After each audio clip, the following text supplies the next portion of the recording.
तो स्वागत है। हम लोग मेक आईएएस का टेस्ट नंबर 3 देख लेते हैं। ये छूट गया था ये। ठीक है, तो ये शॉर्ट में है ये टेस्ट। ठीक, शॉर्ट टेस्ट है ये, 60 क्वेश्चन का टेस्ट है। तो इसको हम लोग देख लेते हैं। अच्छे अच्छे क्वेश्चन दिए हुए हैं, हिंदी के भी हैं और उसमें पॉलिटी के भी हैं।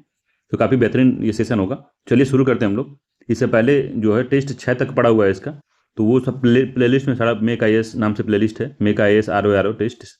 तो आप जाकर वहाँ से देख सकते हैं उसको। ठीक है, देखते हैं इसमें। तो उसका पहला क्वेश्चन कह रहा है कि भारतीय संविधान की प्रस्तावना में निम्नलिखित उल्लेखित शब्दों को सही क्रम में व्यवस्थित करना है। तो सही क्रम में लगाना, तो क्रम में पूछता है ये। यूपीएससी में पूछा है, पीसीएस में पूछा है, सब में पूछा है। तो अच्छा क्वेश्चन है ये, रिपीट करता है ये। तो सही क्रम क्या है इसका, तो किसमें किया गया है इसको बताइए जरा। तो समाजवादी है, संपूर्ण प्रभुत्व संपन्न है, लोकतंत्रात्मक है और पंथ निरपेक्ष है। तो कौन सा है? तो सबसे पहले है हम भारत के लोग, भारत को संपूर्ण प्रभुत्व संपन्न, समाजवादी, पंथ निरपेक्ष, लोकतांत्रिक गणराज्य बनाने के लिए समस्त नागरिकों को सामाजिक, आर्थिक और राजनीतिक न्याय, विचार और व्यक्ति विश्वास, धर्म और उपासना की स्वतंत्रता, प्रतिष्ठा, अवसर की समानता प्राप्त करने के लिए उन सभी व्यक्ति में गरिमा और राष्ट्र की एकता और अखंडता को बढ़ाने वाली बंधुता को हम बढ़ावा देंगे। तो इस तरीके से पूरा लिखा गया है। तो कौन सा आंसर इसमें सही है बताना है। तो सबसे पहले है संपूर्ण प्रभुत्व संपन्न, तो 2 हो गया। फिर से लोकतांत्रिक, ठीक है, लोकतांत्रिक संपूर्ण प्रभुत्व संपन्न हो गया, समाजवादी, पंथ निरपेक्ष, लोकतांत्रिक। ठीक है, 2 1 4 3 का आंसर सही है। तो इस तरह क्रम पूछता है, थोड़ा इसको ध्यान देंगे।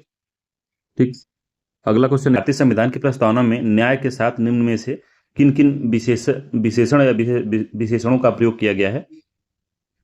तो सामाजिक, आर्थिक, राजनीतिक, धार्मिक, किन किन विशेषणों का प्रयोग किया गया है।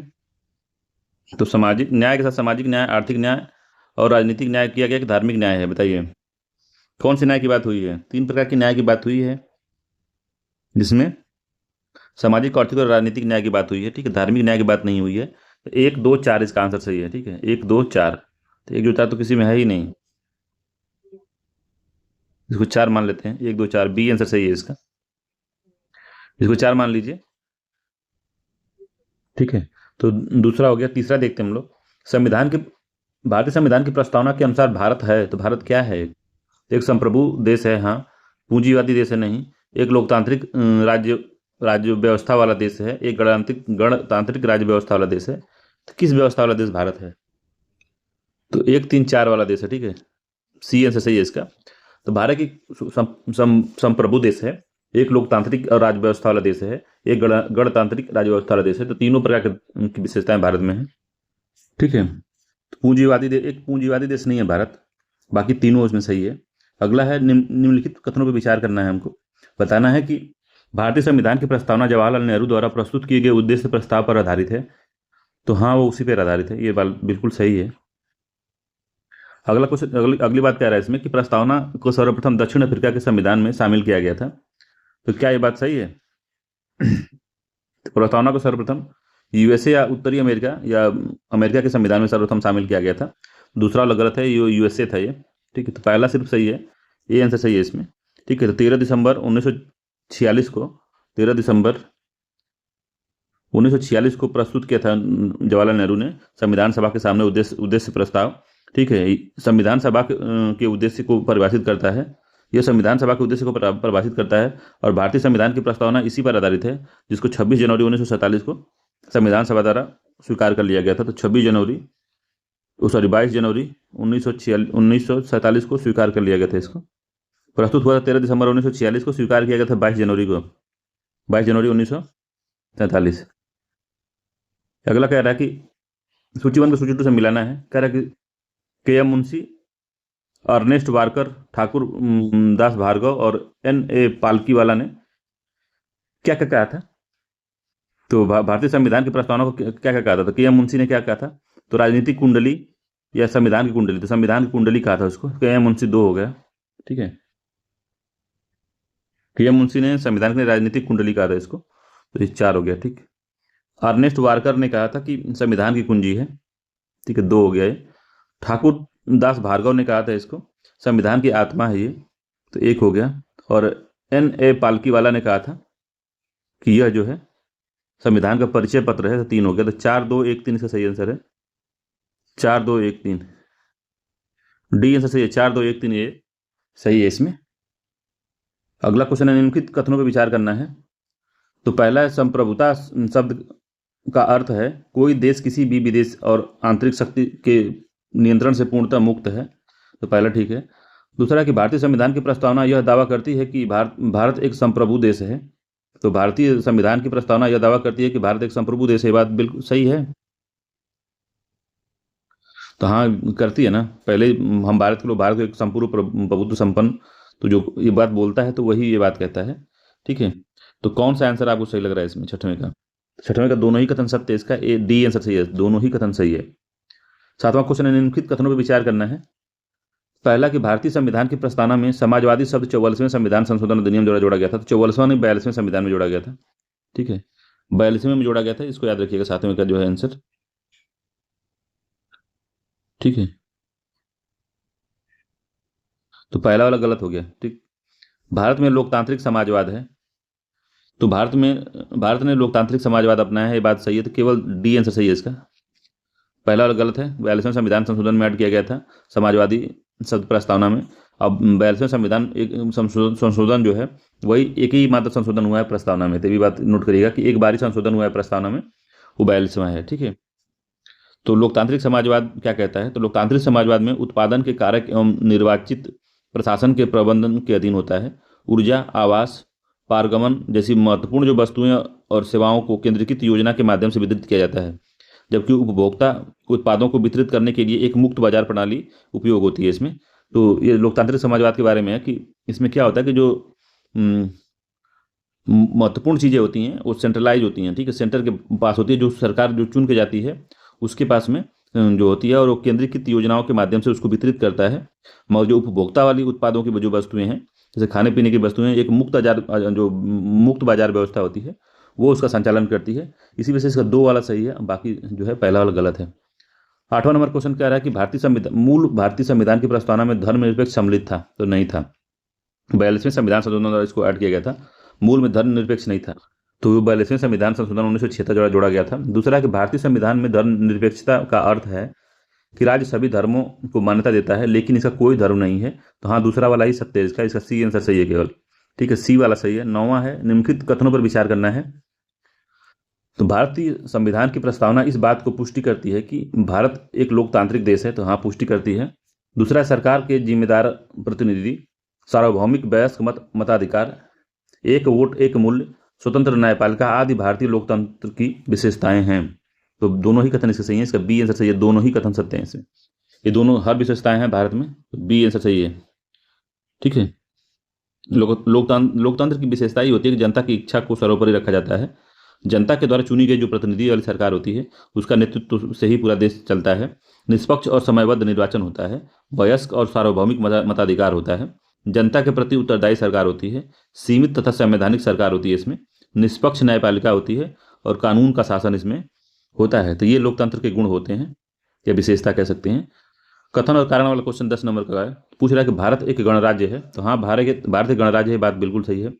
कारण कह रहा है कि भारत में राष्ट्रपति को लोगों द्वारा परोक्ष रूप से चुना जाता है, तो इनडायरेक्ट रूप से इनडायरेक्टली इलेक्ट किया जाता है राष्ट्रपति को, तो ये बात सही है।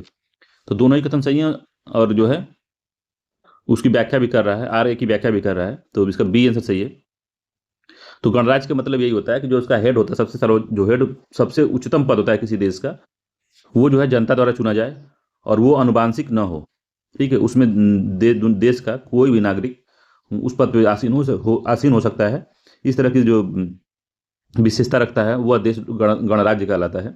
तो भारत एक गणराज्य है क्योंकि भारत में कोई भी आम नागरिक भी राष्ट्रपति के पद के लिए पात्र है, बस वो भारत का नागरिक होना चाहिए, ठीक है। तो इसका बी आंसर सही है। अगला है, निम्नलिखित कथनों पर विचार करना है।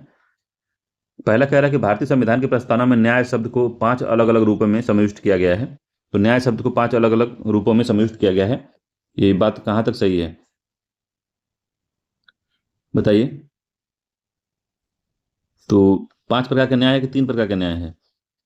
तो 5 प्रकार की स्वतंत्रता दी गई है, ठीक है, पहला गलत है। 5 प्रकार की स्वतंत्रता है, कौन स्वतंत्रता है? तो विचार की, अभिव्यक्ति की, विचार, अभिव्यक्ति, विश्वास, धर्म, उपासना, इसकी स्वतंत्रता भारत को दी गई है। ठीक है। 3 प्रकार का न्याय है: राजनीतिक न्याय, आर्थिक न्याय और सामाजिक न्याय। 3 प्रकार के न्याय की बात की गई, तो पहला गलत हो गया। दूसरा, आर्थिक न्याय का अर्थ समाज के अलग अलग सदस्यों के बीच संपत्तियों के समान वितरण से है। तो ये दूसरा वाला जो बात है 11वें का, ये ठीक है। पहला वाला गलत, दूसरा सही है। इसका तो डी आंसर सही है। तो आर्थिक न्याय का अर्थ है कि समाज के अलग अलग सदस्यों के बीच में जो संपत्तियों का वितरण हो वो एक समान हो या समान वितरण हो उसमें। ठीक है। बाकी जिसमें इसमें और कहा जा सकता है कि जिसमें संपत्ति कुछ हाथों में केंद्रित नहीं हो सकती, तो वही आर्थिक न्याय नहीं कहा जाएगा। अगर जो आर्थिक शक्ति है वो सबके पास है थोड़ा थोड़ा, और इक्वली इक्वली नहीं, तो मान लीजिए कि 19-20 का फर्क है, तो आर्थिक न्याय कहलाता है। ठीक है। 12 नंबर क्वेश्चन कह रहा है कि निम्नलिखित में से कौन सा 42वें संविधान संशोधन अधिनियम द्वारा भारतीय संविधान की प्रस्तावना में जोड़ा गया था? तो समाजवादी जोड़ा गया था, धर्मनिरपेक्ष जोड़ा गया था और अखंडता जोड़ी गई थी। तो 1, 2, 3 इसमें जोड़ा गया था। डी आंसर सही है।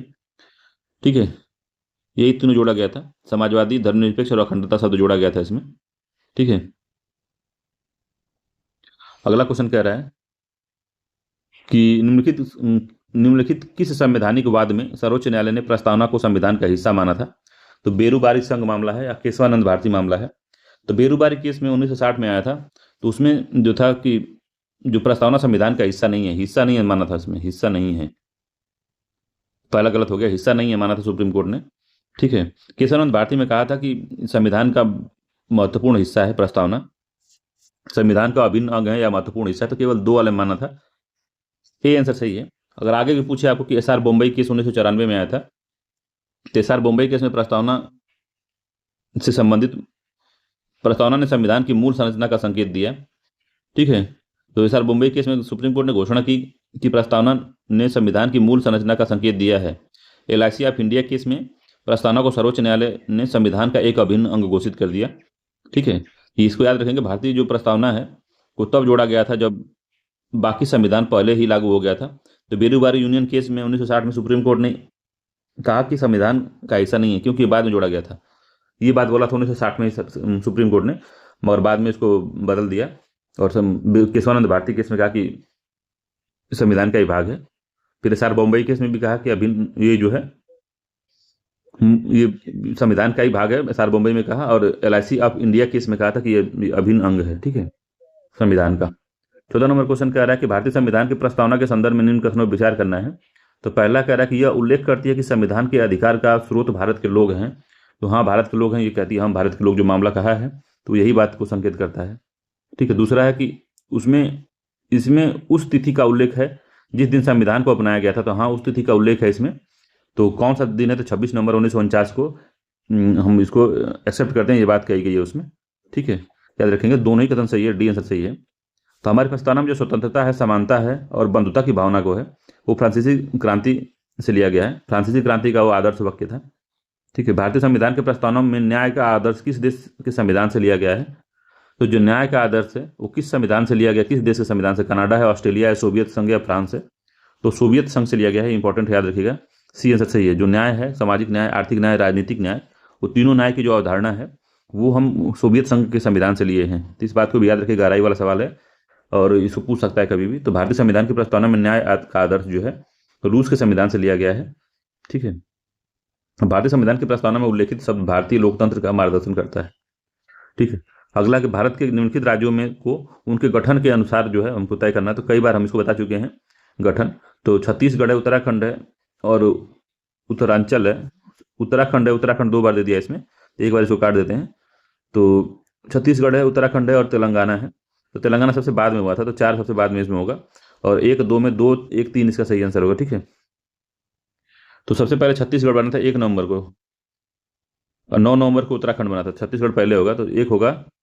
छत्तीसगढ़ बना था 1 नवंबर 2000 को। फिर बना था उत्तराखंड 9 नवंबर 2000 को। फिर उसको तेलंगाना 2014 में बना था। ठीक है। तो 1, 2, 4 इसका सही आंसर है, 1, 2, 4। ठीक है। ये 3 वाला छोड़ दीजिए, तेलंगाना ये 2 बार उत्तराखंड दे दिया था, इसको हटा देते हैं। तो 1 2 4 मतलब 1 2 4 ए वाला इसका आंसर सही हो जाएगा। ठीक है। अगला क्वेश्चन है कि कथन और कारण वाला क्वेश्चन है। तो कथन कह रहा है कि भारतीय संविधान एक जीवंत दस्तावेज है। तो हाँ, जीवंत है। क्यों जीवंत है? क्योंकि ये समय के साथ परिवर्तित होती रहता है। जो समय के साथ परिवर्तनशील है, जैसे कि आदमी समय जैसे बढ़ता है उसकी उम्र बढ़ती है, उसके शरीर में बदलाव होता है, वो जवान होता है, बुढ़ा होता है। इस तरह से जो है समय के साथ जब शरीर में बदलाव होता है तो वो जीवंत कहलाता है। कोई पेड़ पौधा भी है, समय के साथ बढ़ता है, घटता है, धूप लगती है तो पत्तियां उसकी सूखती हैं। तो इस तरह संविधान में संशोधन किया जाता है। जब जरूरत पड़ती है संशोधन करते हैं। जब जरूरत पड़ती है कुछ प्रावधानों को हम हटा के दूसरा प्रावधान डालते हैं वहाँ पे। तो जीवंत है हमारा संविधान, भारत का संविधान। पहला ठीक है। कारण क्या है कि भारतीय संविधान के को समाज की आवश्यकताओं के अनुसार संशोधित किया जा सकता है। तो हाँ, ये बात सही है। तो दोनों ही कथन सत्य हैं और आर जो ए की व्याख्या करता है, इसका बी आंसर सही है। ए आर दोनों सही है और आर ए की व्याख्या करता है। केशवानंद भारती केस के बारे में बताना है, विचार करना है। तो इसमें सर्वोच्च न्यायालय ने कहा कि संसद अनुच्छेद 368 के तहत मौलिक अधिकारों सहित संविधान के किसी भी हिस्से में संशोधन कर सकती है। तो हाँ, कर सकती है। जो है संविधान संशोधन, जो 24वां संविधान संशोधन था, उसको जो है सरकार ने, सुप्रीम कोर्ट ने माना कि हाँ, आप कहीं भी संशोधन कर सकते हैं, आपको छूट है। ठीक है। तो पहला ठीक है इसमें कि आप कहीं भी संविधान में संशोधन कर सकते हैं, आपके ऊपर है। मगर आप एक बात ध्यान रखेंगे कि बस मूल संरचना उसकी बदलनी नहीं चाहिए हमारे संविधान की। तो इस वाद में संविधान की मूल संरचना प्रस्तुत की गई थी। तो हाँ, दोनों ही कथन इसके सही है। डी आंसर सही है, दोनों ही कथन सही हैं। बस कहा कि आप 368 के तहत संविधान में कहीं भी संशोधन कर सकते हैं। बस बस ध्यान रखिए कि मूल संरचना में कहीं बदलाव ना हो जाए। अब मूल संरचना में अगर कोई कोई छेड़छाड़ होगी तो हम जो है उसको रद्द कर देंगे। 19 नंबर क्वेश्चन कह रहा है कि भारतीय संविधान की मूल संरचना में सम्मिलित है। तो भारतीय संविधान की मूल संरचना में क्या क्या सम्मिलित है? तो पहला कि संविधान की सर्वोच्चता, दूसरा विधायिका, कार्यपालिका एवं न्यायपालिका की शक्ति का बंटवारा। तो संविधान की सर्वोच्चता है, उच्चतम न्यायालय के अनुसार भारतीय संविधान की मूल संरचना में सम्मिलित है। पहला भी सम्मिलित है। विधायिका, कार्यपालिका, न्यायपालिका की शक्ति का बंटवारा, ये भी ठीक है। गणराज्यात्मक तथा लोकतांत्रिक स्वरूप वाली सरकार, तो ये भी ठीक है। संविधान का धर्मनिरपेक्ष चरित्र, तो 19वें का जो है चारों ही हमको लग रहा है सही है। ठीक है। तो इसका जो है सी आंसर सही होगा 19 का। ठीक है। 19 का कौन सा आंसर सही होगा? ठीक है, सी आंसर सही है इसका। इसको याद करना पड़ता है, सी आंसर ठीक है। तो संविधान की सर्वोच्चता हो गया, सब विधायिका, कार्यपालिका, न्यायपालिका के बीच शक्तियों का बंटवारा हो गया, गणराज्य एवं लोकतांत्रिक स्वरूप वाली सरकार हो गई, संविधान का धर्मनिरपेक्ष चरित्र हो गया, राष्ट्र की एकता, अखंडता, संसदीय प्रणाली, व्यक्ति की स्वतंत्रता एवं गरिमा, मौलिक अधिकारों और डीपीएसपी के बीच सौहार्द और संतुलन, न्याय तक प्रभावी पहुंच, एक कल्याणकारी राज्य की विशेषता। तो ये सब जितनी सब है सारी जो है इसी में आते हैं, मूल संरचना में। अगला क्वेश्चन इसमें है 20 नंबर का, कह रहा है कि प्रसिद्ध वाद हैं और मूल संरचना में शामिल तत्व हैं। तो मिनर्वा मिल्स है, भीम सिंह जी राम मामला है और इंद्र साहनी केस है। तो मिनर्वा मिल्स में कहा है कि मौलिक अधिकारों और नीति निर्देशक सिद्धांतों के बीच सामंजस्य के का संतुलन। तो पहला जो है मिनर्वा मिल्स में ये बात कही गई थी। ठीक है, ये बात बिल्कुल ही सही है। पहला ठीक है, मिनर्वा मिल्स में ही मौलिक अधिकार, डीपीएसपी और जो फंडामेंटल राइट है उसमें जो है संतुलन की बात, सामंजस्य की बात कही गई थी। दूसरा है कि भीम सिंह जी मामला जो था, कल्याणकारी राज्य और सामाजिक आर्थिक न्याय की इसमें बात की गई थी। तो क्या ये बात सही है? तो ये बात भी बिल्कुल सत्य है कि भीम सिंह जो मामला 1981 में आया था, उसमें कल्याणकारी राज्य को मूल संरचना का तत्व माना गया था। और इंदिरा साहनी केस में कानून का शासन जो था इसको माना गया था। ठीक है। इंदिरा नेहरू गांधी मामले में 1975 में संविधान की मूल संरचना में न्यायिक समीक्षा को जोड़ा गया था। ठीक है। तो इंदिरा गांधी मामले में न्यायिक समीक्षा को जोड़ा गया था और उसमें ही चुनाव केस के रूप में जाना जाता है इसको। इंदिरा नेहरू गांधी मामला 1975 को लोकप्रिय रूप से चुनाव केस के नाम से जाना जाता है। इस बात को भी हम विशेष ध्यान रखेंगे। ठीक है। तो तीनों ही कथन इसके सत्य हैं, इसका डी आंसर सही है, तीनों ही सत्य हैं। अगला क्वेश्चन इसमें है 21 नंबर का कि प्रसिद्ध केशवानंद भारती बनाम केरल राज्यवाद ने कितने न्यायाधीशों की संवैधानिक पीठ संविधान की आधारभूत संरचना का ऐतिहासिक सिद्धांत दिया था?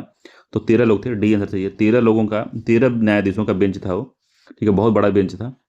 अगला है उच्चतम न्यायालय के अनुसार भारतीय संविधान की मूल संरचना में सम्मिलित है। तो संप्रभु लोकतांत्रिक गणराज्य, ठीक है, संसदीय प्रणाली, स्वतंत्र और निष्पक्ष चुनाव, शक्तियों का पृथक्करण सिद्धांत, तो चारों ही सम्मिलित है। जिसका बी आंसर सही है। 22वां का बी आंसर सही, चारों ही सम्मिलित है। ठीक है, कल्याणकारी राज्य भी इसमें सम्मिलित है। अगला क्वेश्चन है कि कथन और कारण वाला क्वेश्चन है कि भारतीय संसद ने वर्ष 1971 में 24वां संविधान संशोधन अधिनियम पारित किया था। तो हाँ, 1971 में 24वां संविधान संशोधन पारित किया था। ये बात बिल्कुल ही सही है। और उसने कहा था कि हम मौलिक अधिकारों में संशोधन करने के लिए सक्षम है, इसी में बोला था कि मौलिक अधिकारों में 368 के तहत हम संशोधन कर सकते हैं, हमको धरती पे कोई रोक नहीं सकता। ठीक है, तो सुप्रीम कोर्ट ने कहा कि हाँ भाई, अब तब उसी समय आया था केशवानंद भारती, 1973 मामला। ठीक है, केशवानंद भारती आया तो सुप्रीम कोर्ट ने कहा कि हाँ, आप संशोधन कर सकते हैं किसी भी संविधान के कहीं भी, आप करिए, करते रहिए, कोई दिक्कत नहीं है, मगर आप बेसिक स्ट्रक्चर जो है संविधान का उसको नहीं हटा सकते। उसको चेंज करेंगे तो हम तुरंत फौरन ही आपका जो भी चेंज किए हैं उसको हम कैंसिल कर देंगे, उसको नल एंड वाइड घोषित कर देंगे। ठीक है, तो 24 पहला ठीक है। कथन कारण है कि गोलकनाथ मामले में वर्ष 1967 में सर्वोच्च न्यायालय ने कहा कि संसद मौलिक अधिकारों के तो गोलकनाथ मामले में कहा कि जो संसद जो है मौलिक अधिकारों में संशोधन नहीं कर सकती है। तो ए आर दोनों सही है और उसकी व्याख्या भी कर रहा है। क्यों कर रहा है ये? क्योंकि ये बात इस गोलकनाथ मामले में कही गई। गोलकनाथ केस 1967 में आया था, तो उसी में कही गई थी कि सर्वोच्च न्यायालय ने कहा था कि जो संसद है मौलिक अधिकारों में संशोधन नहीं कर सकती है। तो इसी को हटाने के लिए ये केस लाया गया था, 24वां संविधान संशोधन लाया गया सरकार द्वारा, इंदिरा गांधी द्वारा। उन्होंने कहा कि हम संविधान में कहीं भी संशोधन कर सकते हैं। तो इसको इस वाले 24वां संविधान संशोधन को केशवानंद भारती में सुप्रीम कोर्ट ने मान लिया कि हाँ, आप कहीं भी संशोधन कर सकते हैं, कोई दिक्कत नहीं है, आप संशोधन करने के लिए बैठे ही हैं, मगर मैं रद्द करने के लिए बैठा हूँ। अगर बेसिक स्ट्रक्चर अगर हटाते हैं आप, मैं रद्द कर दूंगा उसको। बी आंसर इसका सही है। अगला है, निम्नलिखित में से कौन सा प्रसिद्ध वाद कार्यस्थल पर यौन उत्पीड़न से संबंधित है? तो विशाखा गाइडलाइन आप सुने होंगे, तो विशाखा गाइडलाइन ही संबंधित है इससे। तो ए आंसर सही है, विशाखा बनाम राजस्थान राज्य। ठीक है, तो 24वें का ए आंसर सही है। तो 1997 में केस आया था, 1997 में आया। कार्यस्थल पर यौन उत्पीड़न को रोकने के लिए दिशा निर्देश इसमें जारी किया गया, जिसको हम विशाखा गाइडलाइन कहते हैं। ठीक है, तो याद रखिएगा, विशाखा गाइडलाइन इसी के लिए हम लोग फॉलो करते हैं। तो भारत में चूंकि कार्यस्थल पर यौन उत्पीड़न से संबंधित कोई कानून नहीं था, इसलिए अदालत ने कहा था कि the convention of the elimination of all forms of discrimination against woman CEDAW 1980 Bharat द्वारा हस्ताक्षरित है, साइन किया है भारत ने। तो इस वजह से अब जो है इसको कानून को बनाइए। तो विशाखा गाइडलाइन जारी की है सुप्रीम कोर्ट ने, उसी में सब बताया गया था। ठीक है, कार्यस्थल पर किस तरह से रहना है विशाखा गाइडलाइन बताती है, महिलाओं को शोषण से बचाती है। 25 नंबर क्वेश्चन है कि भारतीय निम्नलिखित में से किस वाद में पहली बार इच्छा मृत्यु का मुद्दा सार्वजनिक चर्चा में आया था? तो इच्छा मृत्यु है, जिसको इथुनेसिया कहते हैं, इथनेसिया कहते हैं। ठीक है, इसमें एक्टिव एथनेसिया आता है, एक पैसिव एथनेसिया आता है।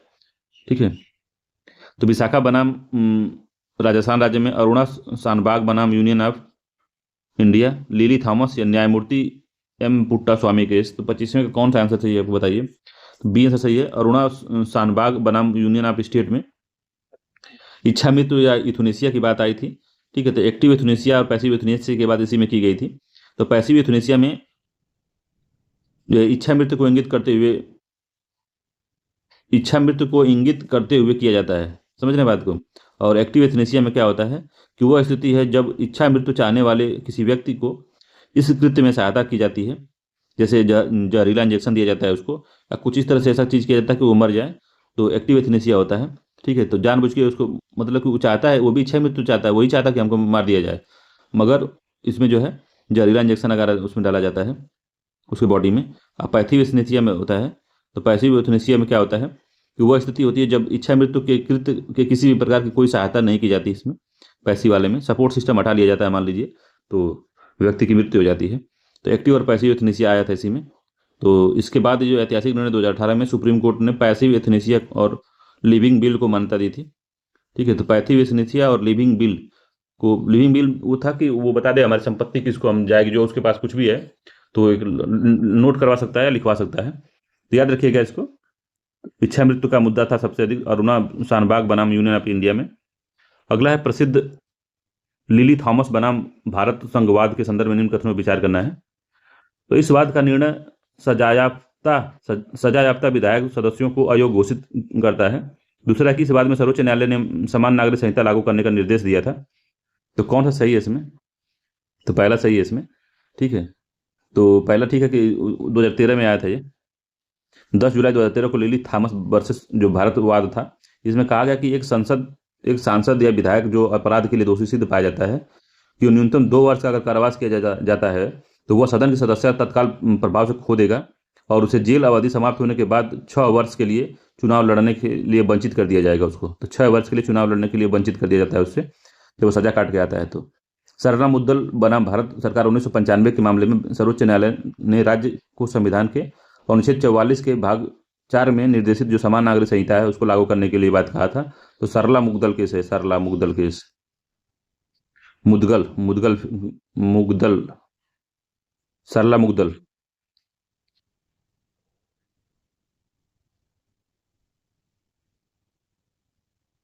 सरला मुग्दल, ठीक है, 1995 में आया था ये, जिसमें कहा गया था कि समान नागरिक संहिता लागू करना चाहिए।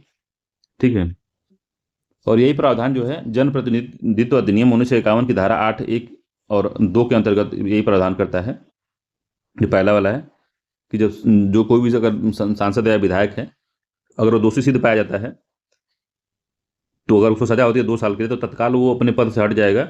और जो है जब वो सजा काट के 2 साल का आएगा तो वो 6 साल तक वो चुनाव नहीं लड़ सकता है। ठीक है। तो इसका सी वाला आंसर सही था, दूसरा गलत है, पहला ठीक था इसका। ठीक है। 27 नंबर क्वेश्चन कह रहा है कि न्यायमूर्ति के.एम. पुट्टास्वामी बनाम भारत संघवाद के संदर्भ में निम्न कथनों पर विचार करना है। तो पहला है कि इस वाद में निजता के अधिकार को सर्वोच्च न्यायालय द्वारा अनुच्छेद 21 के अंतर्गत एक मौलिक अधिकार घोषित किया है। तो बात सही है। दूसरा है कि इस वाद की सुनवाई के दौरान अटॉर्नी जनरल के वेणुगोपाल का कहना था कि निजता एक इलीट अवधारणा है। तो कौन सा जो है 27 नंबर का क्वेश्चन सही है? तो दोनों ही कथन इसका सही है, बी आंसर सही है, बात दोनों ही एकदम सही कही गई थी। तो पुट्टास्वामी केस आर्टिकल 21 से संबंधित है, मौलिक अधिकार घोषित किया गया है उसको, निजता के अधिकार को। ठीक है। दूसरा भी बात इसमें सही है कि जो इसमें मामले में अटॉर्नी जनरल वेणुगोपाल ने कहा था कि निजता एक इलीट शब्द है, लेकिन उच्चतम न्यायालय ने कहा कि जरूरतमंद लोगों को बस आर्थिक तरक्की चाहिए, नागरिक एवं राजनीतिक अधिकार नहीं। यह कहना उचित नहीं है कि यह बस इलीट अवधारणा है। ठीक है। शीर्ष अदालत ने अपने निर्णय में कहा था कि जीने का अधिकार, निजता के अधिकार और स्वतंत्रता के अधिकार को अलग अलग करके नहीं बल्कि समग्र रूप से देखना चाहिए। ये सब मामला बहुत तगड़ा मामला था ये। अगला है नवजोत सिंह जौहर वर्सेस भारत वाद में सर्वोच्च न्यायालय ने निम्नलिखित में से किससे संबंधित महत्वपूर्ण निर्णय दिया था? तो नवजोत सिंह जौहर वर्सेस भारत संघवाद में इसके लिए दिया था, सबरीमाला पे नहीं था। सबरीमाला केस अलग था, आधार का पैन से जोड़ना ये भी नहीं था, समलैंगिकता था। सी आंसर सही है इसका। नवजोत सिंह जौहर वर्सेस भारत संघ जो है आईपीसी की धारा 377 के आईपीसी धारा 377 में अवैध ठहराना और समलैंगिकता को वैधता प्रदान करना है। तो मुख्य विषय इसका था भारतीय दंड संहिता आईपीसी की धारा 377 को अवैध ठहराना और समलैंगिकता को वैधता देना, ये मामला इसमें शामिल था। ठीक है। न्यायालय ने इस बात पर जोर दिया कि किसी व्यक्ति का समलैंगिक होना भी उसका अपना निजी मामला है और इसे निजता अब तक उसका मूल अधिकार है। ठीक है। 377 में क्या कहा गया है? आईपीसी 377 क्या है?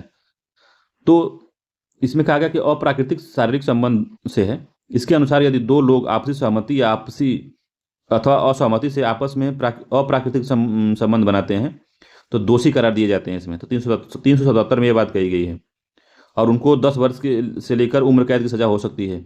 अधिनियम में इस अपराध के लिए संज्ञेय तथा गैर जमानती माना गया है इसको। देख सुन लीजिए भाई साहब। तो मगर जो व्यक्ति के चयन की स्वतंत्रता को महत्व देते हुए 2009 में हाई कोर्ट ने आपसी सहमति को एकांत में बनाए जाने वाले समलैंगिक संबंधों को अपराध के दायरे से बाहर करने का निर्णय दिया था। कि 2013 में सर्वोच्च न्यायालय ने समलैंगिकता की स्थिति में उम्र कैद के प्रावधानों को पुनः बहाल करने का फैसला सुनाया था। ठीक है। तो अभी मामला ये है कि अभी भी इसको समलैंगिकता को वैधता नहीं दी गई है। ठीक है। अभी मामला सही से आया नहीं है, इसका आएगा भी बहुत बड़ा मामला कभी। अगला है कि भारतीय संविधान के अनुच्छेद 1 के अनुसार भारत राज्य क्षेत्र में समाविष्ट है। तो भारत के राज्य क्षेत्र में क्या समाविष्ट है? तो पहला राज्यों के राज्य क्षेत्र, हाँ। पहली अनुसूची में विनिर्दिष्ट संघ और राज्य क्षेत्र, हाँ। ऐसे अन्य राज्य जो अर्जित किए जाएं वो भी सम्मिलित है। तीनों ही सम्मिलित है, इसका बी आंसर सही है। ठीक है। तो ऊपर वाला केस का कंक्लूजन समझ में आया कि क्या मामला था? 377 वाला जो था, इसका तो तीनों सत्य है, कोई दिक्कत नहीं है। तो समलैंगिकता में सुप्रीम कोर्ट ने ये कहा था, न्यायालय ने, कि इस बात पर जोर दिया कि किसी व्यक्ति का जो समलैंगिक होना भी उसका अपना निजी मामला है, वो निजता का अधिकार है, उसका मूल अधिकार है। तो इतना कह के ही उसने छोड़ दिया। ठीक है। तो न्यायालय ने निर्णय में कहा कि यह एक व्यक्ति की अपनी मनपसंद का मामला है कि वह उसके घर में प्रवेश करता है, वह कैसे रहता है और वह किसके साथ संबंध स्थापित करना चाहता है, ये उसका निजी मामला है। इसमें हम लोग ज़्यादा 3-5 नहीं करेंगे। ठीक है। तो भारतीय संविधान के अनुच्छेद 1 में जो पहला तीनों इसमें सही दिया है, जो तीनों बात कहा है वो सही है, इसमें ये तीनों वाला मामला सही है। बी आंसर कर सकते हैं। ठीक है, तो अनुच्छेद 1 में कहा गया है कि भारत राज्यों का संघ है, अर्थात इससे अलग नहीं किया जा सकता। ठीक है, तो भारत संघ संघ मामले में ये तीनों मामले आते हैं। इसमें भी अन्य जो जो तीसरे में है, तो उसमें है राज्यों के राज्य क्षेत्र, पहली अनुसूची में निर्दिष्ट संघ राज्य क्षेत्र और ऐसे अन्य राज्य क्षेत्र जो अर्जित किए जाएंगे, ये सब इसमें सम्मिलित है। ठीक है, और अनुच्छेद 2 में क्या कहा गया है, तो नए राज्यों का प्रवेश या स्थापना के बारे में बात की गई है, जिसमें संसद जो विधि द्वारा ऐसे निबंधों और शर्तों पर जो ठीक समझे संघ में नए राज्यों का प्रवेश या उनकी स्थापना कर सकेगी, तो आर्टिकल 2 में ये बात कही गई है। आर्टिकल 3 में कहा गया कि संसद राष्ट्रपति को पूर्व सूचना देकर किसी भी राज्य के किसी नाम या सीमा में बदलाव कर सकते हैं। तो संसद राष्ट्रपति को पूर्व सूचना देकर ही बदलाव कर सकता है किसी राज्य में, किसी में, उसमें, तो उसकी सीमा में। ठीक है, 30 नंबर क्वेश्चन कह रहा है कि भारतीय संविधान का अनुच्छेद 3 भारतीय संसद को निम्नलिखित में से कौन सा अधिकार देता है। तो 3 कौन सा अधिकार देता है, तो किसी राज्य के नाम में परिवर्तन करना, हाँ, किसी राज्य की सीमा में परिवर्तन करना, हाँ, किसी राज्य के राज्य क्षेत्र में परिवर्तन करना, तो हाँ, तीनों में देता है। ए आंसर सही है, तीनों में ही देता है। किसी राज्य के नामों में परिवर्तन, किसी राज्य की सीमाओं में परिवर्तन, किसी राज्य के क्षेत्र को घटा सकता है, राज्य का क्षेत्र बढ़ा सकता है, सब चीज कर सकता है। मगर इसमें जो एक कंडीशन है कि राष्ट्रपति को पूर्व सूचना देनी पड़ेगी इसमें। ठीक है,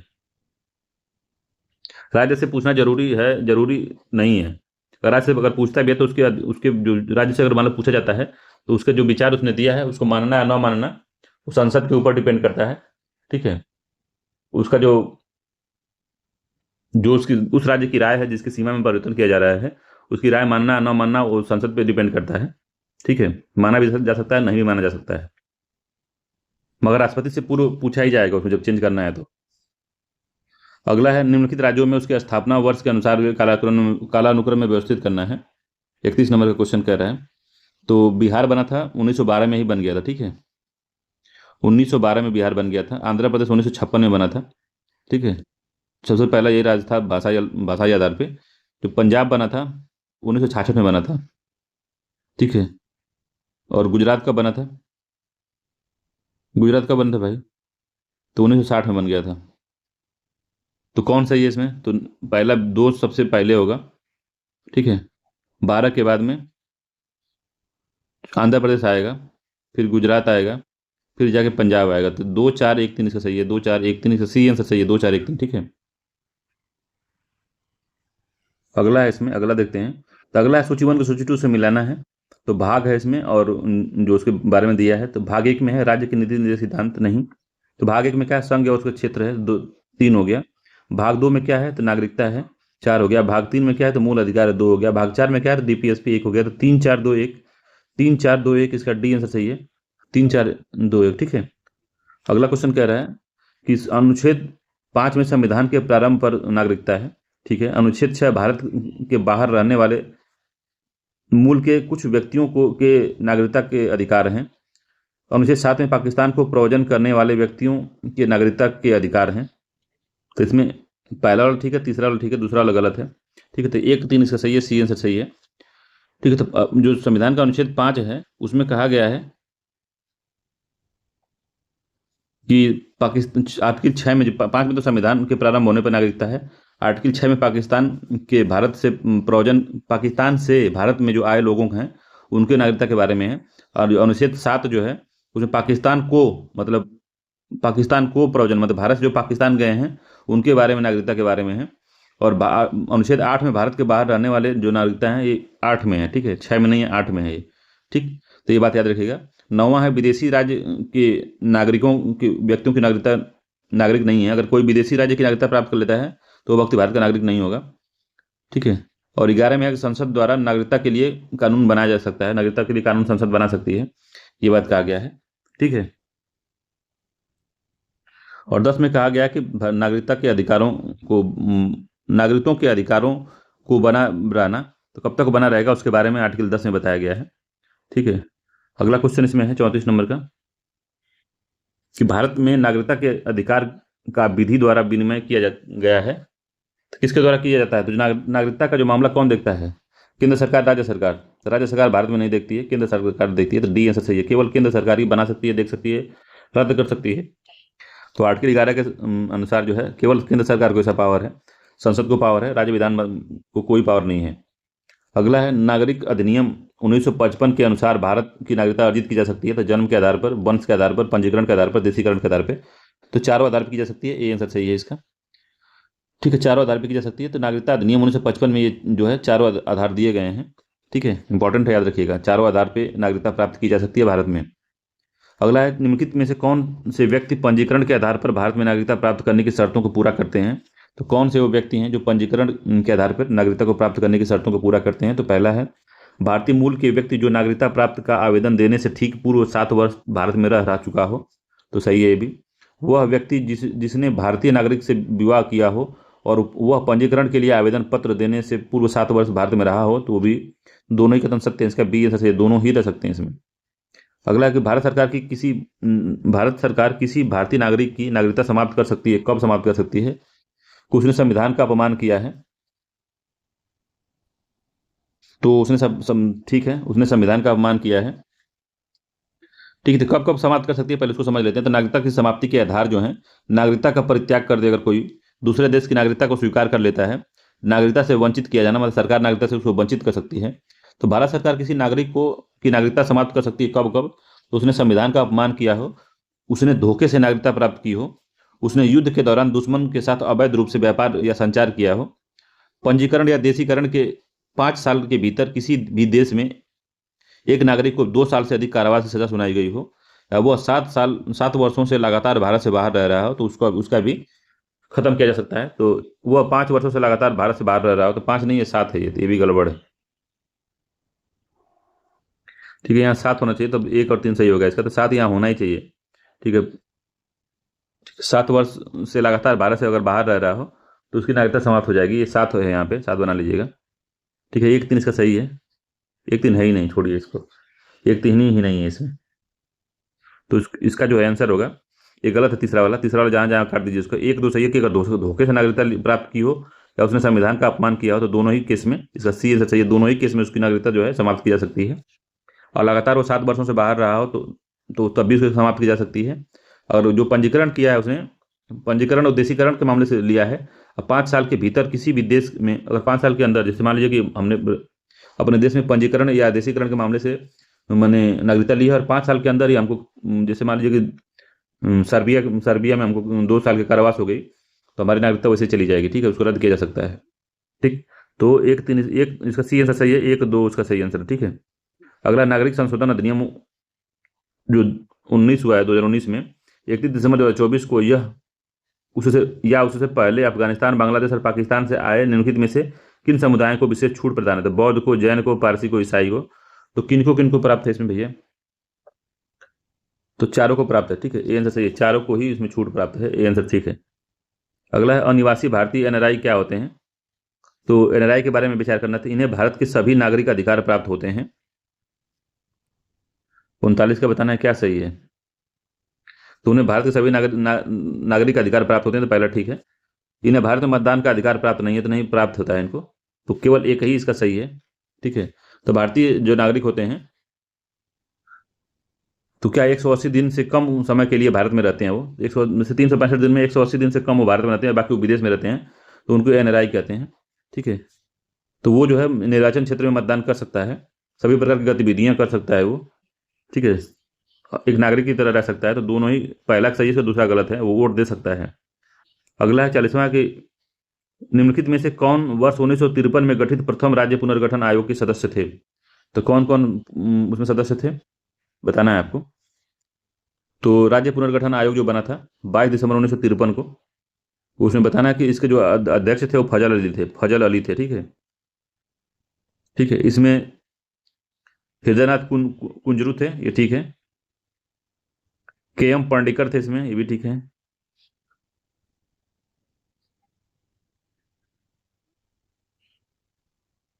न्यायमूर्ति फजल अली थे। तो 1 2 4 पोट्टी श्री रामालू नहीं थे इसमें। ठीक है, 1 2 4 आंसर सही है, 1 2 4 सी आंसर इसका ठीक है, 1 2 4 इसका सही है।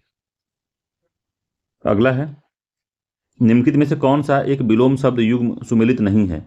तो कौन सा जो विलोम शब्द युग्म है जो सुमेलित नहीं है इसमें? तो शकुन का अपशकुन होता है, अमिश का निरामिष होता है, सूक्ष्म का स्थूल होता है, उपयुक्त में से सभी सुमेलित हैं। तो 41वां का कौन सा सही सुमेलित नहीं है, बताना है आपको। तो बी वाला जो है, अमिश का निरामिष नहीं होता है, ठीक है। समिस का निरामिस होता है, ठीक है। ये दोनों समानार्थी शब्द हैं, अमिस निरामिस। नहीं, एक मिनट रुकिए। तो अमिस का निरामिस नहीं होता, ठीक है। समिस का निरामिस होता है। समिस का जो होता है, समिस का निरामिस होता है, समिस। ठीक है। बाकी सुकून का अपसुकून होता है, अपशकुन होता है। सूक्ष्म का स्थूल होता है। ठीक है। तो ये सब बात है, बी वाला इसका गड़बड़ है, बी आंसर ठीक है इसका, कि यही गड़बड़ है। अगला, निम्नलिखित में से कौन कितने शब्द मनुष्यता के विलोम हैं? तो मनुष्यता के विलोम कौन कौन से हैं इसमें? तो कौन कौन से हैं इसमें? छूट रहा है क्या? हाँ छूट रहा है, ये 42वां इधर दिया है। तो 42 नंबर क्वेश्चन है कि निम्नलिखित में से विलोम शब्द युग में सही सुमेलित है। तो युग में सुमेलित है बताना, तो क्रंदन का रुदन होता है। तो क्रंदन का रुदन होता है क्या, सही है? तो हास्य का रुदन होता है, ठीक है। रुदन और क्रंदन जो है समानार्थी शब्द हैं, ये हास्य के विलोम है, ठीक है। हास्य के विलोम होते हैं क्रंदन या रुदन, ठीक है। तो युग्म सुमेलित हमसे पूछा है, तो तरुण का वृद्ध होता है, तरुण का वृद्ध होता है, यही सही सुमेलित है। बी जो, एक मिनट, कूट दिया है ना, तो दूसरा वाला सुमेलित है, ठीक। पवित्रता का उल्टा होता है, ये भी पवित्रता का उल्टा होता है, ये भी सब सुमेलित है। भूत का भविष्य होता है, तो ये भी सुमेलित है। तो 2 3 4 इसका सुमेलित है, ठीक है। बी आंसर सही है इसका। बाकी क्रंदन का रुदन नहीं होता। क्रंदन और रुदन ये हास्य के हैं, हास्य के विलोम हैं। अगला है 43 नंबर क्वेश्चन, कह रहा है कि निम्नलिखित में से जो मनुष्यता के विलोम हैं, तो मनुष्यता का विलोम हमको बताना है। तो मनुष्यता, मानवता, इसका जो विलोम होता है, पशुता हो सकता है, ठीक है। नृशंसता हो सकता है, दानवता हो सकता है, मानवता नहीं होगा इसमें, ठीक है। तो 1 2 3 हो गए इसमें, 3 सही सुमेलित हैं, सी एस सही है, 3 सही सुमेलित हैं। अगला है सूची 1 सूची 2 से मिलाना है, तो मिथ्या है, विलोम बताना है। तो मिथ्या का क्या होता है? तो मिथ्या का सत्य होता है, 3 हो गया। योगी का भोगी होता है, 2 हो गया। अग्नि का जल होता है, 1 हो गया। पंडित का मूर्ख होता है, 4 हो गया। तो 3 2 1 4, 3 2 1 4 इसका सी बी आंसर सही है, 3 2 1 4, ठीक है। अगला है निम्नलिखित में से कौन सा एक विलोम शब्द युग्म सुमेलित नहीं है? तो कौन सा जो है विलोम शब्द युग्म सुमेलित नहीं है? तो ज्ञानी का विज्ञानी होता है, अनाथ का सनाथ होता है, अपवर्ण का ग्रहण होता है, अथ का इति होता है। तो विलोम युग्म से सही सुमेलित नहीं है, कौन सा है वो बताना है आपको। 45वें का बताइए। तो ज्ञानी का तो विज्ञानी होता है, ये तो ठीक है। तो ज्ञानी का विज्ञानी नहीं, अज्ञानी होता है, ये ठीक नहीं है, अज्ञानी होता है, ठीक है।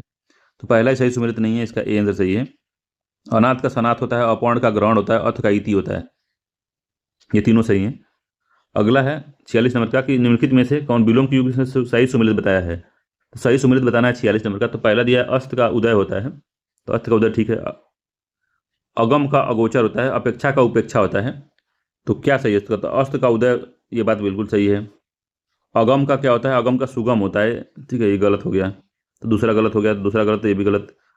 बाकी दिया है उपेक्षा का, अपेक्षा का उपेक्षा दिया है, तो अपेक्षा का उपेक्षा दिया है, तो ये ठीक है। अपेक्षा का उपेक्षा होता भी है, तो 1 3 इसका सही है, इसका सी आंसर सही है, ठीक है। अगोचर का गोचर होता है, अगोचर का जो होता है गोचर, ठीक। अगला 47 नंबर क्वेश्चन कह रहा है कि निम्नलिखित में से कौन सा एक अभिज्ञ का विलोम है? तो अभिज्ञ का विलोम क्या होता है? अभिज्ञ, अभिज्ञ का भिज्ञ होता है, प्रज्ञ होता है, अनभिज्ञ होता है, ये अभिज्ञ होता है। तो अब अभिज्ञ का विलोम जो होता है, अभिज्ञ का अनभिज्ञ होता है, सी आंसर सही है इसका, अनभिज्ञ होता है। अगला 48, निम्नलिखित में से कौन सा विलोम युग्म सही सुमेलित नहीं है? तो नहीं है बताना है। तो अकाल का सूखा होता है, तो गलत हो गया, यही सही सुमेलित नहीं है, पहला वाला ही। अकाल का सूखा नहीं होता है, अकाल का सुकाल होता है, सुकाल। सूखा का बाढ़ होता है, ठीक है। आयात का निर्यात होता है, अधम का उत्तम होता है, तो अधम का उत्तम ये सही है। अमर का मर्त्य होता है, ये भी ठीक है। तो ए वाला इसका मामला गड़बड़ है। 50वां, निम्नलिखित में से कौन सा शब्द ऐश्वर्य का विलोम है? तो ऐश्वर्य का विलोम है कंगला, दारिद्र, कंजूस। तो 50वें का आंसर बताना है, कौन सा जो है निम्नलिखित में से कौन सा ऐश्वर्य का विलोम है? तो ऐश्वर्य का विलोम कौन सा भैया इसमें? तो कंगाल, कंगला नहीं होता, ऐश्वर्य का दारिद्र्य होता है, ठीक है। तो इसका जो होगा बी आंसर सही होगा केवल, ए आंसर सही होगा, केवल दूसरा सही है केवल, ठीक है। कंजूस भी नहीं होता। तो कंजूस का होता है दानी। कंगला का होता है खुशहाल। खुशहाल होता है, ठीक है। तो इसीलिए भी गड़बड़ है, तो केवल ए आंसर सही है इसका। 51 नंबर क्वेश्चन है कि निम्नलिखित में से कौन सा एक शूल का विलोम शब्द है। तो शूल का विलोम बताना है। तो कंटक है, पुष्प है, कंठस्थ है, और ए और बी दोनों है। तो शूल का विलोम क्या होता है। तो शूल का विलोम पुष्प होता है, ठीक है। तो कंटक मतलब कांटा होता है। शूल मतलब भी कांटा होता है, इसका विलोम पुष्प होता है, ठीक है। कंटक और पुष्प जो है समानार्थी शब्द हैं। और सॉरी, कंटक और शूल जो है समानार्थी शब्द हैं, इसका पुष्प होता है, ठीक है।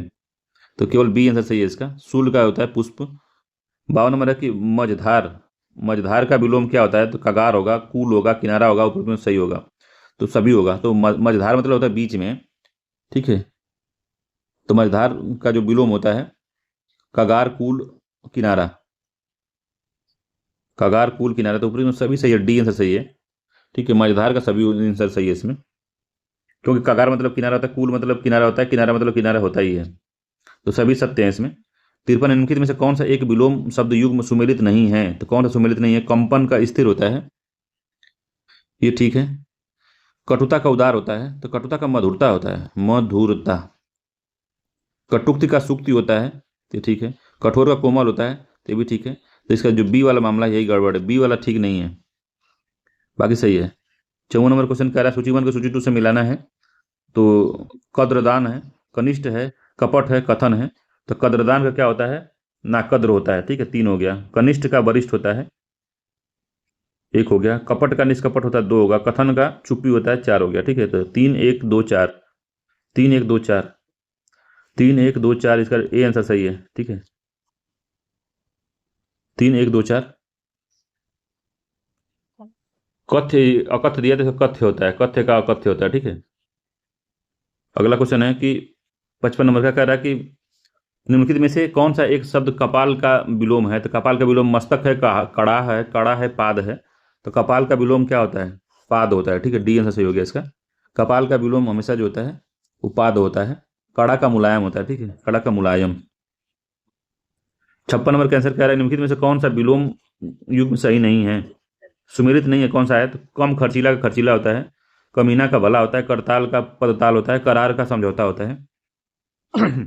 तो विलोम की दूसरी करार और समझौता दो है, ये समानार्थी शब्द बता दिया। तो 56 नंबर का डी जो है यही सही सुमेलित नहीं है। करार और समझौता समानार्थी शब्द होते हैं। तो करार का बेकरार होता है, ठीक है। बेकरार, बेकरार, क्या लिखता है, बेकरार, ठीक है, ये होता है। अगला क्वेश्चन है इसमें 57 नंबर का, निम्न में से कौन सा विलोम शब्द युग्म सुमेलित है। तो कौन सा विलोम शब्द सुमेलित है इसमें 57 का बताना है। तो कपूत का सपूत होता है, कबूल नामा का नकारना होता है, जुर्माना का महाजन होता है, कटु का कर्णप्रिय होता है। तो कटु का कर्णप्रिय होता है, ठीक है। तो कौन सा सही है इसमें बताना है आपको। तो कबूलना का नकारना होता है, ये भी ठीक है। जुर्माना का महाजन नहीं होता है, ठीक है। जुर्माना का क्या होता है, कर्ज होता है। जुर्माना का होता है कर्ज, ठीक है। तो ये तीसरा गलत है, बाकी 1 2 4 सही है, सी आंसर सही है, 1 2 4, ठीक है। 58 नंबर क्वेश्चन कह रहा है कि निम्नलिखित में से कौन सा शब्द कलंक का विलोम है। तो कलंक का विलोम कर्मशाला है, कर्मशील है, कर्महीन है, निष्कलंक है। तो कलंक का विलोम बताना है कौन सा है। तो निष्कलंक होता है कलंक का, डी आंसर सही है। कर्मशाला का विलोम विश्रामशाला होता है, ठीक है, विश्रामशाला। कर्मशील का कर्महीन होता है, ठीक है, डी आंसर सत्य है। अगला क्वेश्चन है निम्नलिखित में से कौन सा एक विलोम शब्द युग्म सुमेलित नहीं है। तो कौन सा सुमेलित नहीं है इसमें। तो कलकल का शांत होता है, करीना का बेढंग होता है, करुण का निष्ठुर होता है, और गजब का विशिष्ट होता है। तो कौन सा जो 59 नंबर का कौन सा सही नहीं है। तो गजब का विशिष्ट नहीं होता है। गजब का क्या होता है। तो गजब विशिष्ट दोनों जो है समानार्थी शब्द हैं, इसका जो होगा सामान्य होता है, सामान्य। गजब का होगा विशिष्ट हो गया। 60वां है गठियाना। गठियाना का विलोम क्या होता है। तो गठियाना का विलोम खोलना होता है, ठीक है, बी से गठियाना का विलोम खोलना होता है, ठीक। तो हमने 60 क्वेश्चन देख लिया है, 60 क्वेश्चन का था ये, ठीक है। चलिए मिलते हैं अगले वीडियो में, तब तक के लिए धन्यवाद। अगर वीडियो आपको अच्छा लगे तो मेरे चैनल को आप सब्सक्राइब कर सकते हैं, वीडियो को शेयर कर सकते हैं, लाइक कर सकते हैं। ठीक है, धन्यवाद।